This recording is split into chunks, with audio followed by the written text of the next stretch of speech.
வணக்கம் மக்களே. 365 டேஸில் டே 9 ஃப்ரைடே எப்படி போச்சுன்னு பார்க்கலாமா? அந்த அன்றைக்கி பார்த்தீங்கன்னா பாப்பாவோட ஸ்கூலில் வந்துட்டு பிளாசம் டேங்க.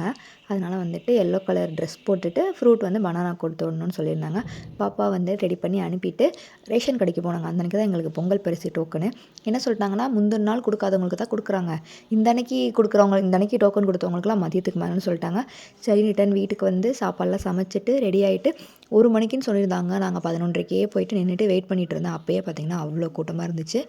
நிரலியாவுக்கு பார்த்திங்கன்னா 12:30க்கே ஸ்கூல் முடிஞ்சிருங்க. அதனால் வந்துட்டு நானும் நிரலியா ஃப்ரெண்டு இருக்கிறாங்க, அவங்க அம்மாவை என்ன பிளான் பண்ணேன்னா, ஒருத்தர் போயிட்டு பசங்களை கூப்பிட்டு வந்துக்கலாம், இன்னொருத்தவங்க லைனில் நிற்கலான்னு சொல்லிவிட்டு நான் வந்து லைனில் நின்னேன். அவங்க போயிட்டு பசங்களை கூட்டிகிட்டு வந்தாங்க. அதுக்கப்புறம் அவங்க வந்து ஜாயின் பண்ணிக்கிட்டாங்க. நான் முன்னாடியே சொல்லி வச்சேன், பின்னாடி ஒருத்தவங்க வருவாங்கக்கா அப்படின்னு சொல்லிட்டு. ஸோ அவங்க வந்தோடனே 2 பேரும் கரும்பு, சர்க்கரை எல்லாம் வாங்கிட்டு வீட்டுக்கு வந்துட்டோம். கவர்மெண்ட்லேருந்து கொடுத்துருந்த சாரியோட பார்டர் தாங்க சரியில்லை. சாரீ சூப்பராக இருந்துச்சு. பொங்கல் பரிசு வாங்கியே நாளை கடத்தியாச்சுங்க. நாளைக்கு